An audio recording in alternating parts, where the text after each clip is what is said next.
नमस्ते बच्चों। तो कैसे हैं आप लोग? आशा करते हैं आप लोग मौज मस्ती में होंगे और घर में अच्छी तरह से तैयारी कर रहे होंगे, ज़्यादा टाइम बर्बाद नहीं कर रहे होंगे ना। ऐसा नहीं कि भर दिन खेल कूद में लगे हुए हैं, तो ऐसा नहीं करने का, घर पे रहने का, आराम से पढ़ने का, ठीक है। ज़्यादा इधर उधर खसपानी नहीं करने का, ठीक है। तो हम आज पहला चैप्टर हमने अच्छे तरीके से कर लिया है। क्लास 7 का जो साइंस का जो हम पहला चैप्टर कर रहे थे, पौधों में पोषण, हम आज करेंगे पौधों में पोषण। हमने देख लिया था स्वपोषी, परपोषी, परजीवी, सजीवी, बहुत सारी चीज़ें देख ली थी, आपने समझे होंगे उसको बहुत अच्छी तरीके से। अब हम क्या करेंगे, दूसरा चैप्टर देखेंगे जिसका नाम है जंतुओं में पोषण। देखो पौधा में पोषण तो देख लिया, अब देखते हैं जंतुओं में पोषण कि जंतु, जानवर, जीव जंतु इसमें कैसे पोषण होता है, ठीक। तो नजरें जमाए रखिएगा। देखो पहले नंबर तो हमने देखा था कि स्वपोषी और परपोषी। देखो स्वपोषी किसे कहते हैं, जो कि अपना भोजन स्वयं बना ले। परपोषी जो अपना भोजन स्वयं नहीं बनाए। देखिए स्वपोषी होने कैसे हो सकता है कोई, जब उसके पास क्लोरोफिल हो। जब तक क्लोरोफिल उसके पास नहीं होगा वो अपना भोजन खुद बनाने में सक्षम नहीं होगा। तो पेड़ पौधे में क्लोरोफिल होता है जिसके कारण वो अपना भोजन स्वयं बना लेता है।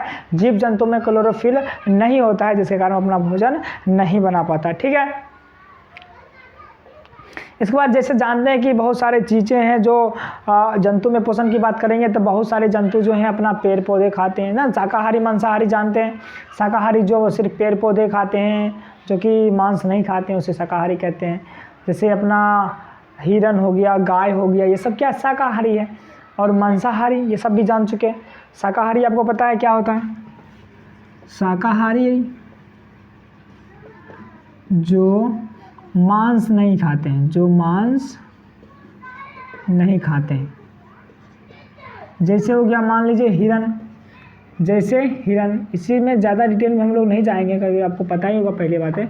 जैसे हिरन हो गया, गाय हो गया, बकरी हो गया, ये सब मांस नहीं खाते हैं। मांसाहारी क्या बोलेंगे? जो मांस खाते हैं, मांसाहारी जो मांस खाते हैं, ठीक है। अपना जैसे बाघ,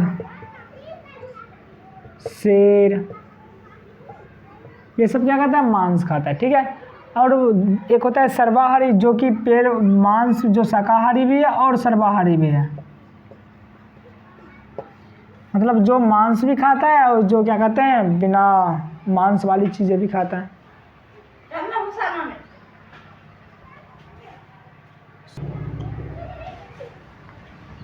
तो सर्वाहारी क्या हो जाएगा? जो मांस मछली भी खाता है और जो बिना मांस मछली वाले भी चीज़ें से दूध हो गया, मतलब जो कि पेड़ पौधे से बनने वाली चीज़ें भी खाता है, ठीक है। तो उसे हम लोग सर्वाहारी कहेंगे। मतलब दोनों चीज़ें खाता है, दोनों चीज़ें।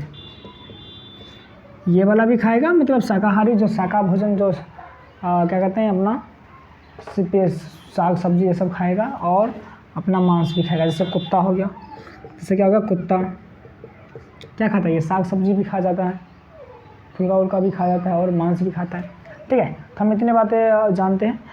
देखिए जैसे मतलब अब कोई भी चीज़ है, जैसे मान लीजिए हम कोई भोजन ग्रहण करते हैं, तो भोजन ग्रहण करने का भोजन ग्रहण करते हैं, देखो मतलब जंतु जो है अपना भोजन ग्रहण करता है तो उसके दो भोजन करता है तो दो तरीके में मतलब भोजन का क्रिया होता है। सबसे पहले तो वो अंतर ग्रहण करता है, कोई भी भोजन ग्रहण करता है, फिर अंदर में ग्रहण करता है तो भोजन को तोड़ता है, सरल करता है। अंदर में जो है बहुत सारे एंजाइम्स होते हैं जो भोजन को क्या कर देता है, सरल भागों में तोड़ देता है, एकदम टुकड़ों टुकड़ों में क्या करता है, तोड़ देता है। देखते हैं हम भोजन जब ग्रहण करते हैं तो कितना कठोर रहता है, और जब अंदर चला जाता है तो फिर क्या होता है, एकदम सरल भागों में टूटा हुआ रहता है। जब हम लोग सुबह को मतलब जाते हैं बाथरूम तो देखते हैं एकदम टूटा टूटा रहता है, एकदम भोजन एकदम पतला सा हो जाता है ना। तो वो जो होता है भोजन को क्या कर दिया जाता है, एकदम सरल भागों में तोड़ कर महीन कर दिया जाता है।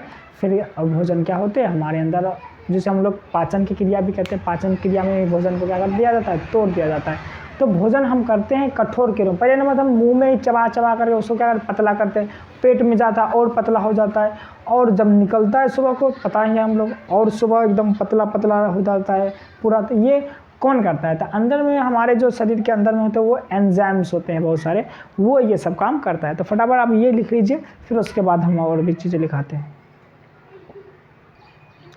चलिए हम लोग बात करेंगे परपोषण। हमने परपोषण जान लिया, तो परपोषण की क्रिया जो है कितने चरण में संपन्न होती है? हम परपोषण मतलब जैसे तो स्वपोषण तो वो खुद बना करके खुद खा लिया, लेकिन परपोषण से हम कहीं से किसी से भोजन मंगाएंगे, जैसे मान लीजिए पेड़ पौधे से हम भोजन ग्रहण करेंगे, तो कितने चरण में संपन्न होगा हमारी क्रिया? देखिए पहला तो नंबर हम भोजन लिए, इस तरह से अंदर डाले, अब अंदर में डाले तो मुंह से ही जो है उसको तोड़ना चालू कर देते हैं। देखा फुल्का इतना बराबर आ जाता है, मुंह में लिए, मुंह में चबा दिए, फिर अंदर गया, फिर अंदर में भी उसको और भी छोटा छोटा टुकड़ा में तोड़ा गया, फिर अंदर गया, पच के जितना भी अगर कुछ वेस्ट पदार्थ है हम मल मूत्र के द्वारा उसे क्या करते हैं? त्याग देते हैं। मल क्या होते हैं? सुबह में त्याग देते हैं। तो वही हुआ कि देख रहा हमने ग्रहण किया था कितना मोटा टुकड़ा, लेकिन जब मल के रूप में जब हम मनुष्य त्यागता है उस वक्त कितना महीन हो जाता है, तो वो क्या होता है? सरल भाग में उसको बदल देता है एंजाइम्स। तो यहाँ पे क्वेश्चन है सबसे पहला कि परपोषण की क्रिया कितने चरणों में होती है? तो 2 चरणों में, एक होती है अंतःग्रहण, एक होता है उसके बाद सरलीकरण। अंतःग्रहण पहले ग्रहण किए, फिर सरल कर दिए, अंदर में जा करके छोटा छोटा टुकड़ा बांट दिए। फिर अब भोजन का सरलीकरण कौन करता है? तो एंजाइम्स ही क्या करता है? उसको हमने ध्यान था बड़ा सा टुकड़ा, तो जब मल के रूप में त्यागे तो एकदम बहुत पतला हो गया। तो वो कैसे हुआ? तो कौन किया? तो उसको किया एंजाइम्स। किसने किया था? एंजाइम्स। उसको छोटे छोटे भागों में बांट दिया है। ठीक है, तो फटाफट आप ये दोनों क्वेश्चन लिख लीजिए।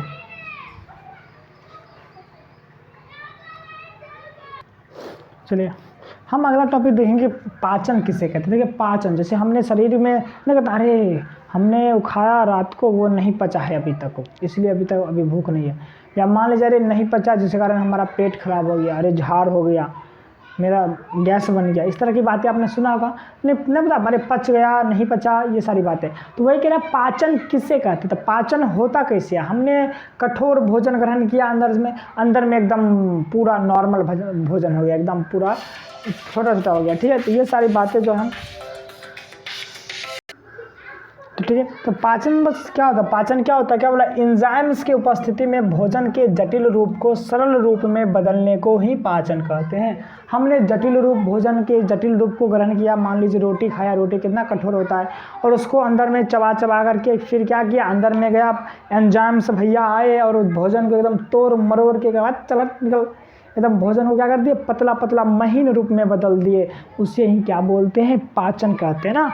एंजाइम्स जब तक नहीं रहेगा हमारे अंदर, भोजन का पाचन नहीं होगा। तो इसे ही क्या बोलते हैं? भोजन के जटिल रूप को सरल रूप में बदल दिया, वही क्या कहलाता है? पाचन कहलाता है ना। हमने कितना पूरी खाया था एकदम तेल वाला, फिर वो अंदर में गया, फिर एंजाइम्स भैया आए, उसको फिर क्या कर दिए? दही थराक, दे थप्पड़, दे लप्पड़, जो भी जिस तरह से भी उसको क्या कर दिया? एकदम सरल रूप में, महीन रूप में परिवर्तित कर दिया, सरल रूप में परिवर्तित कर दिया। यही क्या कहलाता है? पाचन कहलाता है। ठीक है, तो फटाफट आप इसे नोट कर लीजिए।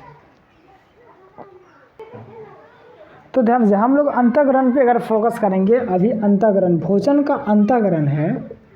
अंतःग्रहण भोजन को अंदर लेने का तरीका जो है सभी जीव जंतु का अलग होता है।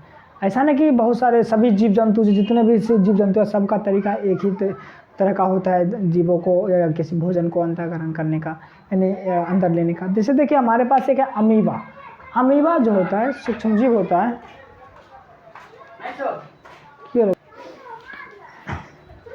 तो अंतःग्रहण का तरीका जो है सभी जीव जंतु का क्या होता है? अलग रहता है। जैसे अमीबा जो होता है एक सूक्ष्म जीव होता है जिसका निश्चित कोई आकार नहीं होता है। उसका आकार कुछ भी हो सकता है, इस तरह का उसका आकार कुछ भी, उसका निश्चित कोई आकार नहीं होता है। तो वो भोजन को जो है अंतःग्रहण करने का उसका तरीका वो जो है कूटपाद की सहायता से अपना भोजन का अंतःग्रहण करता है। जैसे मान लीजिए किस तरह का, जैसे मान लीजिए कि उसका आकार है इस तरह का, आकार उसका निश्चित नहीं था, किसी भी आकार का हो सकता है, वह उसका भोजन आ गया, यहाँ पे उसका भोजन आ गया। वो क्या करेगा? अपना आकार को मतलब इस तरह का बना लेगा, कूटपाद, इसी आकार को क्या बोलते हैं? कूटपाद किया था।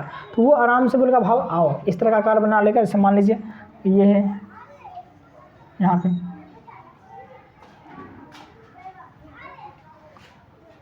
ठीक है, यहाँ पे उठो आराम से, समझ जाती है। ये यहाँ पे क्या आएगा? भोजन इस तरह से इसमें आ जाएगा। उसके बाद फिर ये इस भोजन को क्या करेगा? अंदर कर लेगा, अंदर करते जाएगा, फिर ये क्या करेगा, इसको और इधर करेगा, भोजन अंदर आ जाएगा, फिर इसको अंदर ले लेगा, फिर ये अपना फिर आकार इसी तरह का बना लेगा।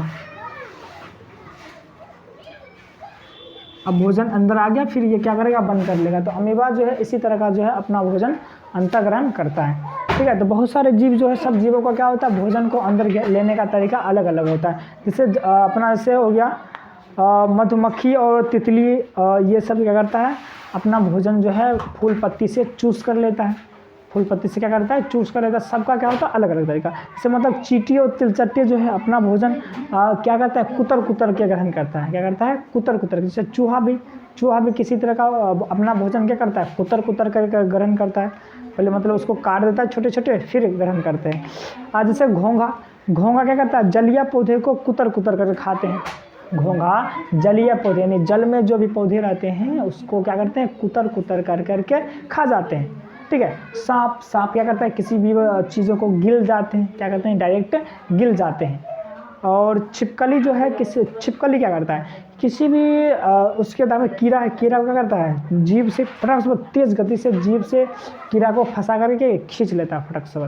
ठीक है, और बाज और चील है, ये अपने छोटे छोटे जीव जंतु को, से चूहा को, गिलहरी को, खरगोश को भी बाज या क्या चील है ना, बाज या चील क्या करता है, किसी भी जैसे चूहा हो गया, चूहा खरगोश को भी बाज खा जाता है, समझ में। खरगोश और गिलहरी इसको भी क्या करता है, अपना भोजन के रूप में ग्रहण कर लेता है। ठीक है, आगे है जैसे गोरैया अपनी चोंच से अनाज के दाने तथा कीड़े मकोड़े को पकड़ कर खाती है। गोरैया जो है अपने चोंच से अनाज के दाने तथा कीड़े मकोड़े को पकड़ करके खा जाती है।